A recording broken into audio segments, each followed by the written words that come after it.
काली नजर। माँ, माँ। अरे क्या माँ माँ कर रहा है? बकरी का बच्चा है क्या? अरे माँ, मजाक छोड़ो। मुझे फाइनली वो मेन चौराहे वाली दुकान मिल गई है। अब देखना, आपका बेटा दुगनी स्पीड से पैसा कमाएगा। ओफो, ये क्या? मेरी ऑनलाइन मेकअप क्लास चल रही है। इतनी जोर से क्यों बोल रहे हो आप दोनों? अरे मेरी धर्म पत्नी जी, मेकअप क्लास बाद में करना। वो चौराहे वाली दुकान मिल गई है हमको। अरे वाह! रुको, मैं अपनी माँ को फोन लगाकर बता देती हूँ। अरे मैं भी अपने रिश्तेदारों को बता देती हूँ। कितनी खुशी की बात है। हाँ हाँ, मैं भी अपने दोस्तों को बता देता हूँ। 1 हफ्ते बाद रजिस्ट्री है। बस, घर में खुशी का मौका था। उन तीनों ने अपने अपने फोन उठाए और लोगों में बात फैलाना शुरू कर दिया। और रही सही कसर, श्वेता बहू ने अपने पड़ोस में सबको बताकर कर दी। अरे वर्मा आंटी, अब हम भी जल्दी कार ले लेंगे। घर का रेनोवेशन होगा और ठाट से रहेंगे हम भी। अरे, ऐसा क्या हुआ? लॉटरी बाटरी लग गई है क्या?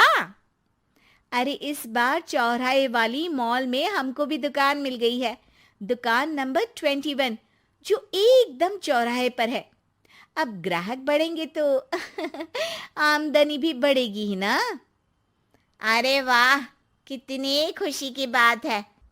मैं बहुत खुश हूँ तुम्हें इतना खुश देख के। बाकी एक बात कहूँ, सबको मत बताते फिरना। किसी की नजर लग जाएगी तो खुशी की खबर वापस लौट जाएगी। हैं? ऐसे थोड़ी ना होता है। अब डरा रही हो। अरे सही कह रही हूँ। काली नजर कहते हैं इस चीज को, जब आप किसी को कुछ बताओ और वो काम बिगड़ जाए। अरे लेकिन मैं तो। तुमने सबको बता दिया ना? हाँ, फोन लगा लगा के। अब बच के रहना। काली नजर बड़ी खतरनाक होती है। श्वेता इतनी खुश रहती है कि वो वर्मा आंटी की बात पर ध्यान ही नहीं देती, जबकि पड़ोस में और भी लोगों से खुशी की खबर शेयर करती रहती है। अगले दिन राजेश बहुत दुखी होकर घर आता है। अरे बेटा, क्या हुआ? मुंह क्यों सूजा हुआ है? मधुमक्खी ने काट लिया क्या? माँ, वो दुकान किसी और के पास चली गई। किसी ने ज्यादा भाव लगा दिया। अरे पर बात तो आपसे हुई थी ना उस दुकान वाले की। हाँ, आज मैं टोकन अमाउंट देने गया था, तब मुझे पता चला। कोई आकर सुबह मुझसे पहले ही ज्यादा अमाउंट दे गया। हम्म, काली नजर। क्या? क्या कहा? वर्मा आंटी ने समझाया था कि किसी को बताना मत, वरना काली नजर लग जाएगी। अच्छा, तुम्हें उनकी बात मान लेनी चाहिए थी। उनकी बात मान लेती, लेकिन उसके पहले ही सबको बता चुके थे ना हम तीनों। अरे अगली बार से ध्यान रखेंगे। कोई भी नई चीज होगी तो किसी को नहीं बताएंगे। तीनों कुछ दिन ऐसे ही रहते हैं, पर एक दिन श्वेता को एक मेल आता है। राजेश, मेरा ऑनलाइन मेकअप कोर्स कंप्लीट हो गया। अब मैं खुद का पार्लर खोल सकती हूँ। अरे वाह, अपने मोहल्ले में ही खोलते हैं। ये जो घर के सामने दुकान है ना, वहीं। हाँ, यहाँ सस्ती भी मिल जाएगी। अगले दिन श्वेता वर्मा आंटी के पास जाती है, मिठाई का डब्बा लेकर। अरे आओ आओ, कैसे आना हुआ? जोर से नहीं बोलूंगी। वो सामने वाली दुकान है ना, वहां मैं अपनी पार्लर की दुकान खोलने वाली हूँ। उसकी मिठाई है। अरे वाह, बहुत बधाई हो तुमको। हाँ, मैं कमाने लगूंगी तो राजेश पर पूरे घर का बोझ नहीं रहेगा ना आंटी जी। ये तो है। पर ये बता कि तूने ये बात किसी और को तो नहीं बताई ना? अरे नहीं नहीं, पिछली बार गलती कर दी थी। काली नजर लगी किसी की और राजेश के हाथ से वो दुकान चली गई थी। सबको मत बताना। चलो मैं चलती हूँ, कल दुकान की बात करने भी तो जाना है। अगले दिन श्वेता दुकान के लिए मालिक से बात करने जाती है। अरे लेकिन दुकान तो हम कल रात को ही किसी को दे चुके हैं। कल ही? हाँ, कल ही। 2 दिन बाद कोई यहाँ पार्लर भी खोल लेगा। अब कहीं और दुकान देख लीजिए। अरे पर हमको भी तो पार्लर ही खोलना था। हाँ भाई, एक ही दुकान है, आधी आधी तो नहीं दे सकता ना मैं।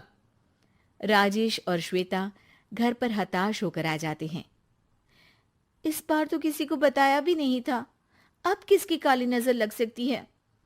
सुनो, तुमने माँ को बताया था क्या? अरे कैसी बात कर रही हो, माँ की नजर थोड़ी ना लगेगी। पक्का तुमने किसी को नहीं बताया था ना? सिर्फ वर्मा आंटी को बताया था, उन्होंने ही मुझे किसी को नहीं बताने को कहा। अरे यार, तुम भी सही हो, मेरी माँ को नहीं बताने को कह रही हो, पर वर्मा आंटी को बताना तुम्हें जरूरी लगा। अरे वर्मा आंटी ने ही तो काली नजर के बारे में बताया था ना, वो हमेशा हमारा भला ही तो चाहती है। मेरी माँ भी हमारा भला ही चाहती है। अरे पर चिल्ला क्यों रहे हो? बात नहीं कर सकते क्या आराम से? नहीं आता वो आराम से बात करना, और करना भी नहीं चाहता हूं मैं। दुकान जाने का दुख गुस्से में बदल गया था और राजेश और श्वेता में बात बंद हो गई थी। 2 दिन बाद मोहल्ले में पार्लर का इनॉग्रेशन हुआ, जिसमें मोहल्ले के सभी लोगों को बुलाया गया, पर श्वेता, राजेश और माँ नहीं जाते। माँ, अंदर आ जाओ, क्या देख रही हो? अरे नया पार्लर देख रही हूं अपने आंगन से। देखो, माँ को दूसरे का सुख देखने में कितना मजा आ रहा है, मेरा दुख नहीं दिख रहा इन्हें। यहाँ मेरा पार्लर भी तो हो सकता था। अरे चुप रहो यार, हर बात में लड़ाई क्यों ढूंढ रही हो? राजेश और श्वेता फिर बहस करने लगते थे। तभी माँ ने दोनों को बाहर बुलाया। अरे जरा देखो तो, दुकान चलाने वाले का बोर्ड पर नाम क्या लिखा है? श्रुति वर्मा। गाड़ी निकाले बेटा, हमें कहीं जाना है। काली नजर का इलाज कराने? राजेश अपनी बाइक निकालता है। तीनों ट्रिपलिंग कर रहे हैं। माँ राजेश को उस मॉल वाली दुकान पर लेकर जाती है जहां राजेश अपनी दुकान खोलने वाला था। यही दुकान लेना चाहता था ना तू? हाँ, पर इनको भी दुखी करने लेकर आई हो क्या यहाँ पर दुकान दिखाकर? वहां काफी नहीं था? अरे श्वेता, थोड़ा सब्र रख, अभी पता चलेगा कि हम यहाँ क्यों आए हैं। बता, इस दुकान चलाने वाले का नाम क्या है? अनुपम वर्मा। कुछ समझ में आया? वो दुकान वाली श्रुति वर्मा, ये दुकान वाला अनुपम वर्मा, और हमारे पड़ोस में हमने उस दुकानों के बारे में बताया किसको था? अब वर्मा आंटी को। मतलब वर्मा आंटी ही हमारा काम बिगाड़ रही है?